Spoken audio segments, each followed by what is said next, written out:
Okay, second hockey video of the day. What will we have an NHL lockout in 2020? Now, obviously, in my lifetime, we've had 3 lockouts and a players' strike since the mid 90s. So let's have a look at the previous ones briefly, and then we'll look at the reasons why I think we won't have a lockout.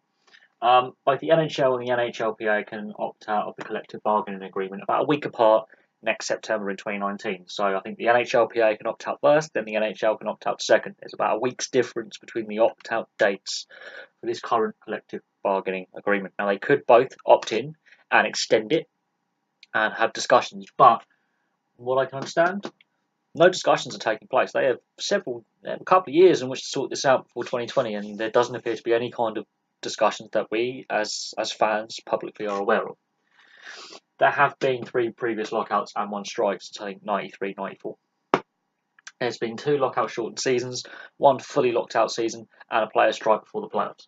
So since Gary Bettman has been commissioner, there has been trade unrest and labour unrest between the players, the league owners, and each time the fans vent their fury, and the owners and the players come off very badly.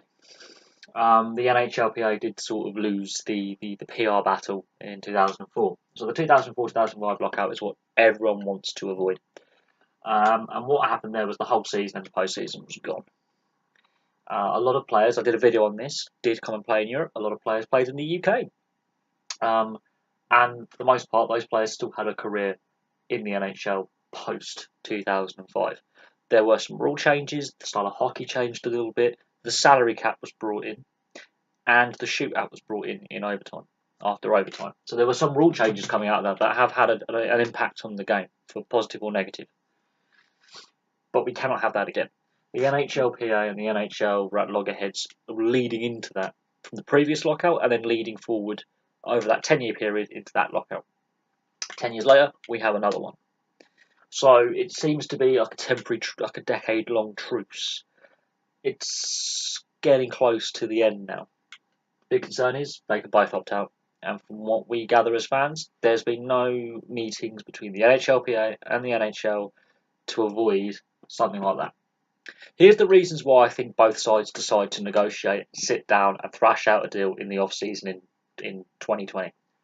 The success of the expansion of Vegas made the league $500 million straight up before ticket sales and merchandise sales straight up. That was the expansion fee. And those are new fans.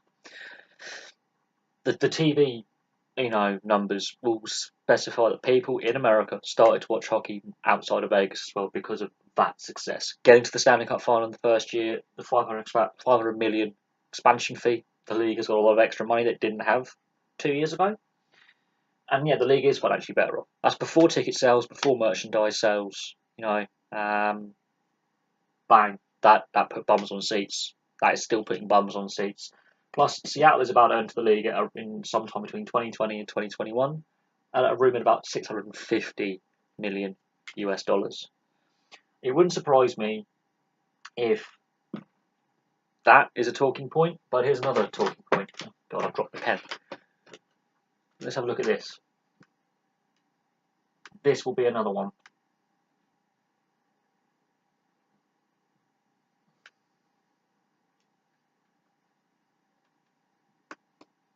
Players playing at the Olympics. They took that away at this recent Winter Olympics in South Korea. They took that away. It wouldn't surprise me if that is back on the table because we're in an Olympic cycle. I wouldn't be surprised if that comes back on the table from the NHLPA saying you let us play at the Olympics. We'll agree to any other proposals you have. I think that will be a big sticking point.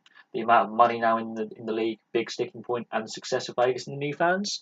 The NHL, the owners, want to avoid losing money and losing those fans and damaging the game. The players want to get paid, but they also want to play at the Olympics. This is why I think that's a big talking point. I think the NHL will give them that. Will give the players back the right to play at the Olympics because there was a massive negativity when they were announced they weren't going, and that was a very last minute thing, and they were wanting to go. There were some that were threatening to go and then walk out on the league and their contracts to play at the Olympics. But the amount of money coming in says to me that both the players and the league will want some kind of agreement. The league is worried about losing these new fans and risking the Seattle expansion, which is a lot of money. But if you look at the past, and this is where I have concerns, big concerns, they both can opt out of this current collective bargaining agreement, the CBA, which in British slang I can't be asked, which is an anachronism, which is hilarious. The 3 previous lockouts, we have been here before, and a player strike. So labour disputes between the players and the league, commission, and all that go on a lot. And on the Bettman, he says he has sorted out labour disputes. No, he hasn't. And the lockout 2004-2005, there were players who wanted to play. There were players who publicly came out and said, "Sod it, we want to play." And some players went on their own backs, behind the NHLPA's back, including Jeremy Roenick, and tried to get into negotiations to get some kind of deal done. I think the NHLPA is in a much stronger bargaining position now than it was. The NHL as well, the league itself, with the amount of extra money and revenue coming in because of Vegas and hopefully because of Seattle. They have something to play with in which to give the players to keep them happy. But the Olympics will be a big talking point, and that the Vegas players clearly want to play. They won't want to get locked out. I think the Vegas owners don't want to lock out. There are some owners, about a third of owners, who don't agree with others. There's about a third of the owners there that I think will be on the players' side, which strengthens their hand. But there we go. Will we have a lockout in 2020? Who knows? I think unlikely. I think there could be some kind of short-based strike or some heated discussions, but I do think they possibly opt to extend the collective bargaining agreement. I don't think this time around the fans will tolerate yet another lockout. This will be the 4th lockout in 25 years or something. I don't think the fans will tolerate that. And I think about a third of the owners are actually probably on the NHLPA side. I think with the successful expansion, the league is financially better off, and Seattle about to enter the league. I think the NHL is more likely to talk, and the Olympics will be the big talking point, and I wouldn't be surprised if the players can go to the 2022 Olympics. But there we go. Thank you very much for watching. Please like and subscribe. Place your comments below, and I'll have some more videos for you soon.